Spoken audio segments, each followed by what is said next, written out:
Selamat siang Ibu Ernita. Apa kabar Ibu? Selamat siang Bu Lasma. Kabar baik Ibu. Bagaimana dengan Ibu? Kabar baik juga Ibu. Oh iya Bu. Ini saya mau meminta waktu Ibu lah. Kira-kira tidak lama, hanya 15 menit. Boleh Kak Ibu? Tentu boleh Ibu. Silahkan. Begini Ibu, saya ada sebuah studi kasus mengenai murid yang melanggar kesepakatan dalam pembelajaran. Kasus seperti apa tepatnya Ibu? Iya, begini Bu, ada seorang ibu guru namanya Ibu Tati.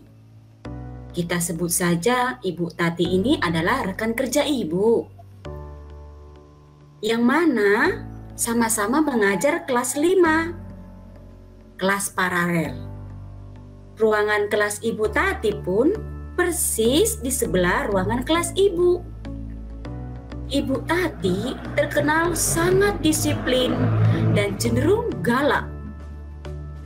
Pada sisi lain, Ibu Tati juga pekerja keras dan murid-muridnya pun selalu mendapatkan nilai-nilai yang sangat baik.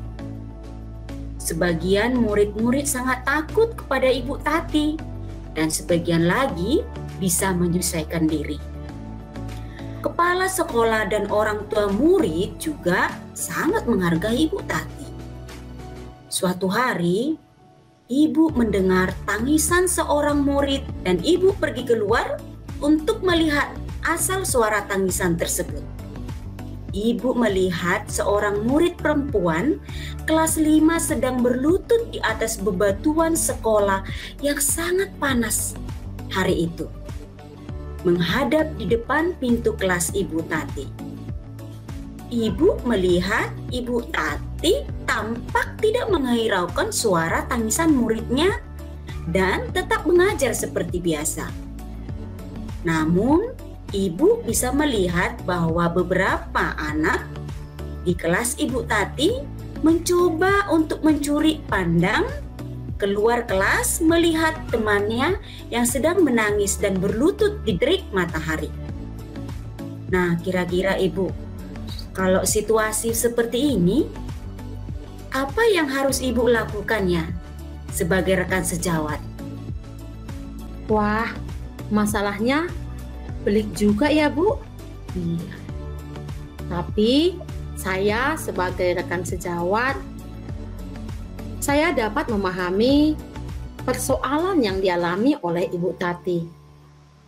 Adalah benar Ibu Tati memberi hukuman pada murid yang sudah melanggar kesepakatan dalam pembelajaran.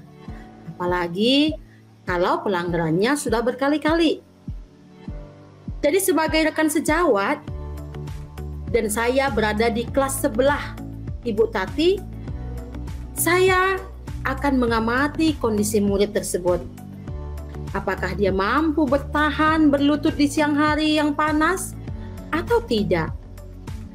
Bila sudah tidak sanggup lagi, saya akan membawanya ke UKS. Pada saat istirahat, saya akan menghampiri Ibu Tati dan menanyakan apa permasalahan yang terjadi pada diri murid tersebut. Saya akan menanyakannya dengan santun.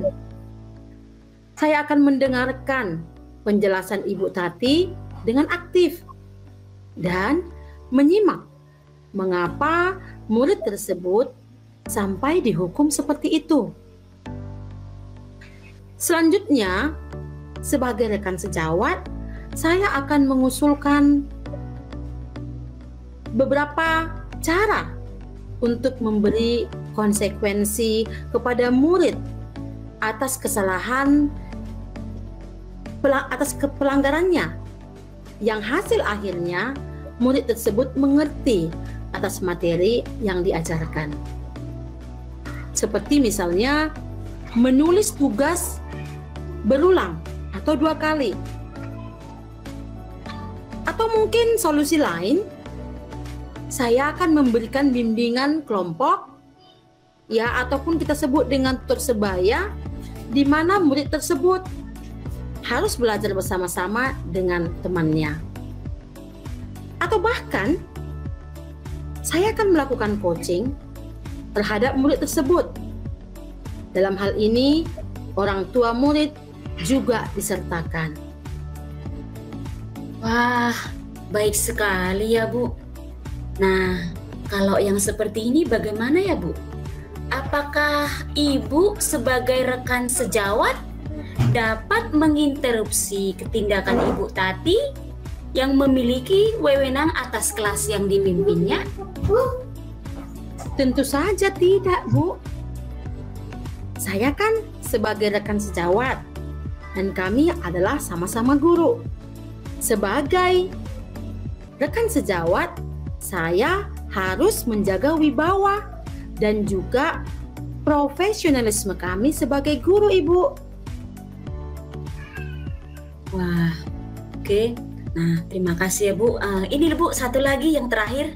Kira-kira kalau diposisikanlah Ibu sebagai Ibu Tati, nah kira-kira dalam kondisi seperti ini apa yang bisa Ibu lakukan ya? Baik, Ibu.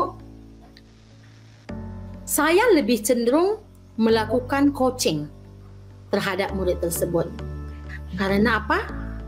Karena cara coaching itu lebih bermanfaat, Ibu. Kenapa saya katakan demikian?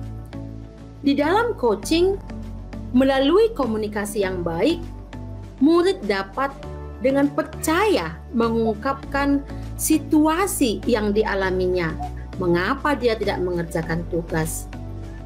Dan kita sebagai coach, dengan pertanyaan yang efektif, kita dapat menggali realiti dari anak tersebut dan menggali potensi yang ada pada diri anak, sehingga pada akhirnya Bu, dengan hati yang terbuka, maka murid tersebut dapat menemukan solusi dari permasalahan yang dihadapinya.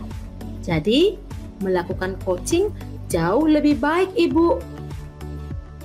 Wah, baik sekali. Saya jadi tambah pengalaman ini Bu. Pengalaman belajar, mengambil keputusan. Luar biasa Ibu atas penjelasannya. Terima kasih banyak ya Ibu Ernita. Terima kasih atas waktunya, atas semuanya. Semoga Ibu sehat selalu ya Bu. Sama-sama Ibu Lasma. Sehat-sehat kita selalu ya Bu. Oke Bu, sampai jumpa Ibu. Sampai jumpa Bu. Dadah.